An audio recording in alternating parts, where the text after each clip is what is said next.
Kasi ano hihila yan. Opo. Kaso yun po, pakibasa naman po yung ano.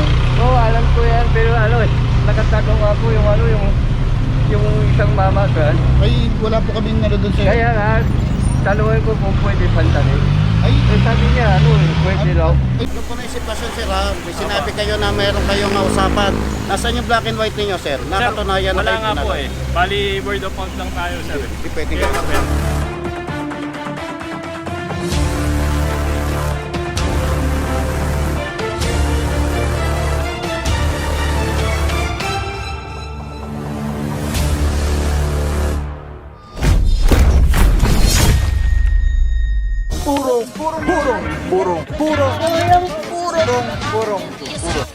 Pagmamahal. Alright mga buro, meron pa dito dalawa. Isang SUV Toyota Fortuner, isang sedan Vios, at dito naman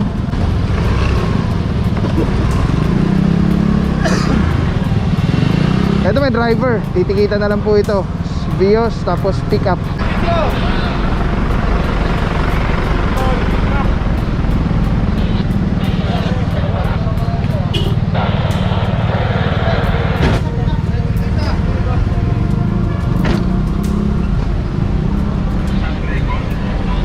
Alright, pag may driver mga puro, titikita na lang. Pag wala naman driver, orasan 5 minuto. After 5 minutes, subject for impound. Diretso Tumana, Marikina. Kasi hihila nga pa dyan. Kasi matanda lang. So yun ang po na lisensya mo. Lisensya? Oo. Ito na lang po na kayo na illegal parking. Ha? Hindi. Kasi hihila yan. Opo. Kaso yun po, pakibasa naman po yung ano. Oo, alam ko yan, pero nagkataon nga po yung isang mama kan. Ay, wala po kaming ano doon sir. Kaya nga, tanungin ko kung pwede pantanin. Ay, Sabi niya, pwede raw. ay siya po nagsabi noon. Pero wala Kaya po. nga. Pero ayun po yung nakasulat. Pabasa na lang po para naiintindihan Kaya niyo po. nagkausap natin yung ngayon kasi punta ako sa Bagto lang. Opo, naiintindihan ko po kayo. Kaso nga lang po, yung pinapaliwanag niyo sa akin, yung pinagtanungan niyo. Ano po yung pinagtanungan niyo? Pwede kausap. Alright, yan mga puro, nagbigay na po ng license. Papatikat na lang po si Bossing. Dito naman, eto, pakita ko lang po sa inyo, no? Kasi sinasabi ni boss, merong nagpapark sa kanila dito na lalaki. Kaya lang ito po, ang laki. Tollway zone, no parking along Mabuhay Lane.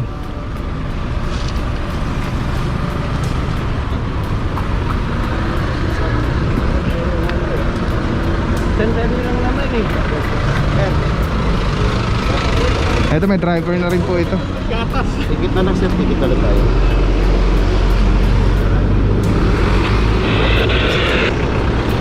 Ang mahal ng gatas ni Bossing. Bumili siya sa 7-Eleven at naabutan.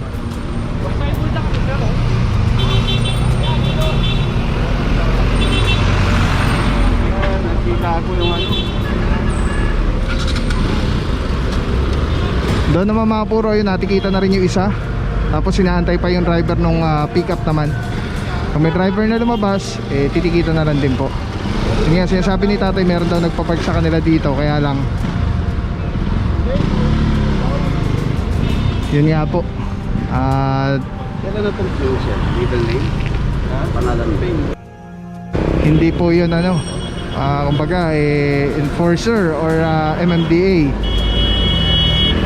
Ayan mga puro, may driver na rin po yung pickup. Titikita na lang din po yan. Ayan, lahat po natikita na lang dito sa West Avenue. At again, next time magpark po tayo sa tama. At lagi po tayo maging aware sa mga signages. Ay nako, naorasan na yata ito. Punta natin mamaya. Titikita muna ito. Mga puro, dito po sa West Avenue, ang bangketa po dito nasa loob. So kung makita nyo, sagad yung mga sasakyan dito sa may kalsada sa gutter. Kasi yung bangketa niyan nandun sa loob.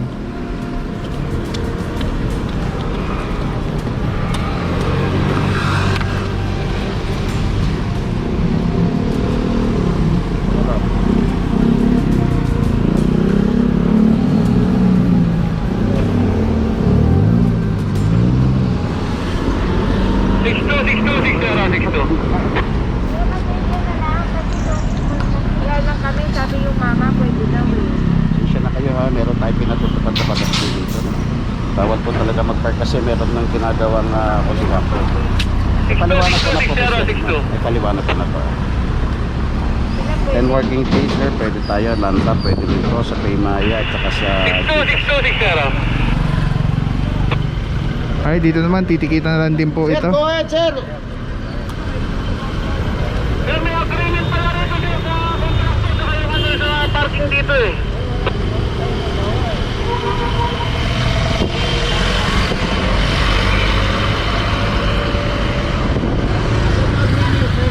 Pa lang ba yan o may pinangawakan sila? Gusto mo na may sir. Tingnan mo kung mayroong black and white, sir. Pagka verbal, pwede yan. Mga puro, may sitwasyon tayo dun sa may bandang dulo. Kaya puntahan natin.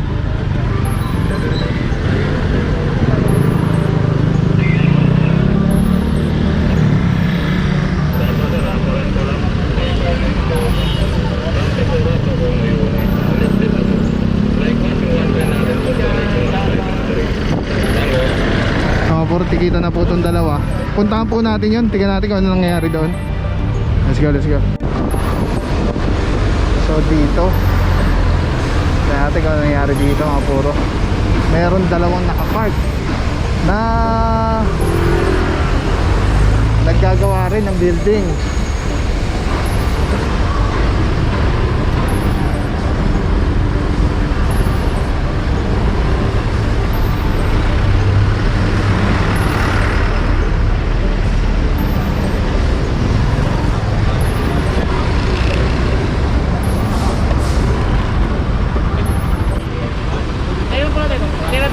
Sir, para ano rin mo kayo kung sabihin po ninyo meron kayong nakapatakbo na natin yan.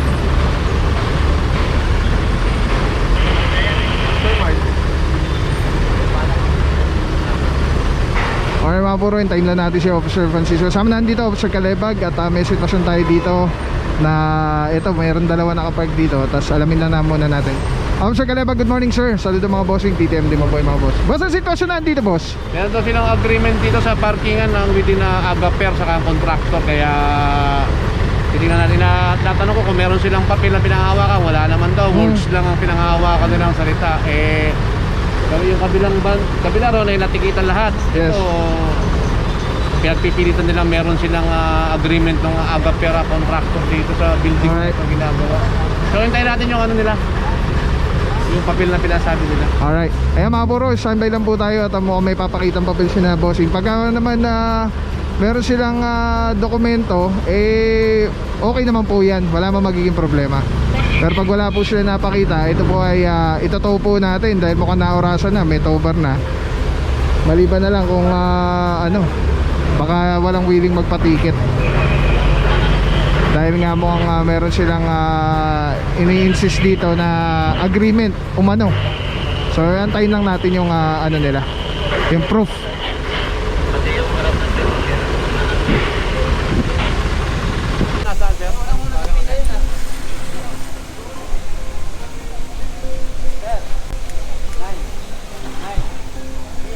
Purong problema kasi dito mga puro, yung ginagawa nga po kasi inaantala dahil nga dun sa mga dahil dun sa mga nakapark, naka-illegally park. Kuhain ko lang boss, dali lang.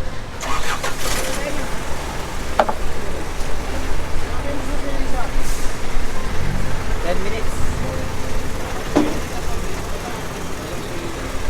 Sir, ganito. Nahilahin eh. Oh. Sige, sige. Kaya boss. Ito, ayun yung inatak ko siya, siya na to, inatak din to. Sige boss ah.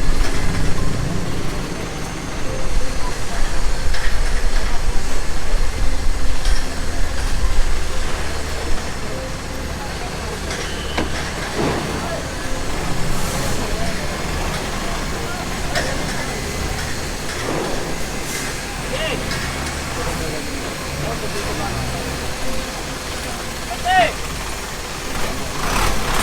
Kaya mga puro, wala po sila maipakita papel na meron sila dito na parang permit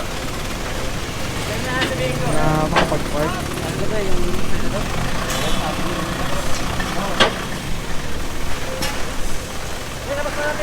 Sir, di daw talaga sir.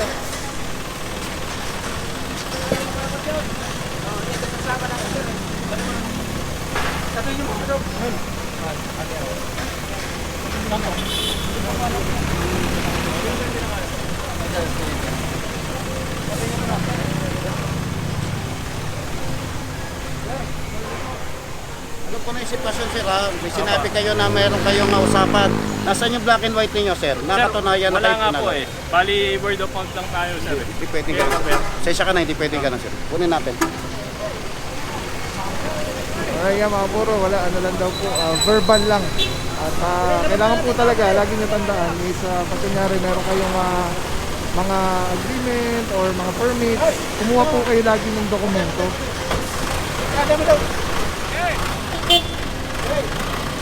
Para meron po kayo maipapakita na proof na ito talaga meron kaming usapan dyan na pwede or meron kaming agreement dyan.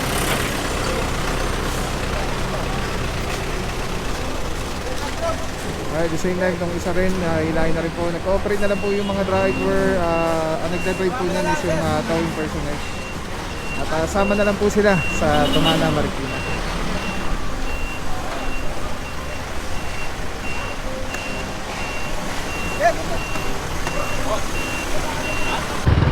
Okay mga puro, yan, tawid na po yung dalawa dito. Tapos diretso pa po tayo, meron pa po doon. Ang tropa naman ng TRD, ayan, nag-aabang lang po yan pag merong traversing National Road. TRD mga bossing, saludo mga boss. Ayan, si Officer De La Cruz na ating team leader naman dyan. Tapos dito merong isa. Makita nyo, ginagawa yung ano, no? Yung area.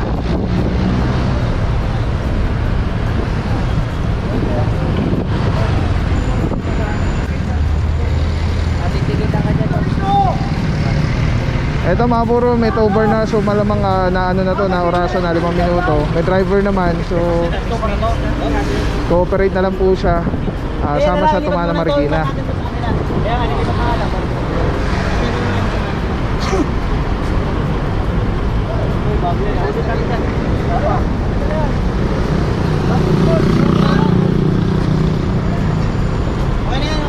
Pagka po natawin yung sakyan, pinaka the best mag-cooperate na lang para hindi ma-stress sa kanyo. Tapos sumama na lang po kayo para pagdating doon, i-settle nyo na agad, ma-release na po agad yung sakyan nyo. Hindi na po siya ipasok pa sa loob. Na pag nag-settle kayo kinabukasan kunyari, tapos nasa loob yung sakyan nyo, baka matagalan pa kayo mag-release. Dahil aantayin nyo pa ilabas yung sakyan. Kaya yun ang kagandahan pag sumama na po kayo. At the same time, naka-series lang po yung sasakyan nyo, hindi may stress yung sasakyan. Though, liable naman yung towing company kung merong mga damage, any damages na na-acquire during upon Tama yun! Tama, atas pa ka doon! towing.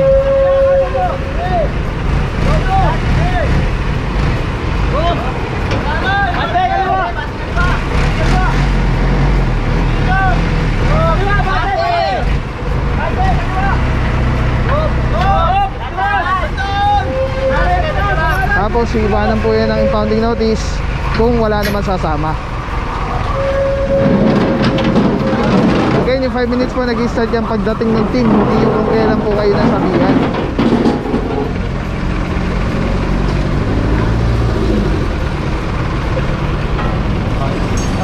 Po yung pick up dun sa ano, yung dalawa kanina na nakuha. Kaya dito, ayan, mukhang okay na dito, malinis. Meron lang dito isa. Ayan, pag naabutan, mahuhuli po kayo. Ito naman po, yan po yung mga gumagawa, yung mga nakapark na yan. Ay, okay bossing, okay na yan, nasa looban nila. Kasi currently yung bangketa is ano yung siguro, no, ginagawa pa, ayan, naayos pa. So property na yata nila yun. Ang ganda ng ano dito. Ganda ng bangketa. Ng walkway. Saan pa kasi ba?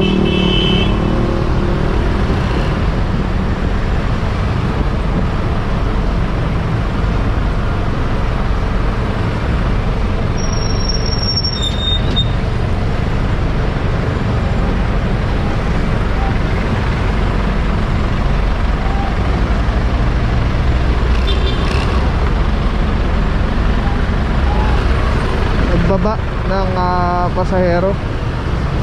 Alright, dito okay na, malinis na.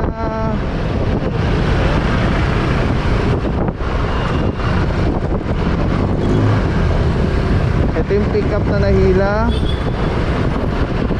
And then dito naman, dun sa may harapan, mga nakikita na lang. Ito yung ano, pick up. Tapos dito yung mga natikita na lang. Gas mo na lang, sir.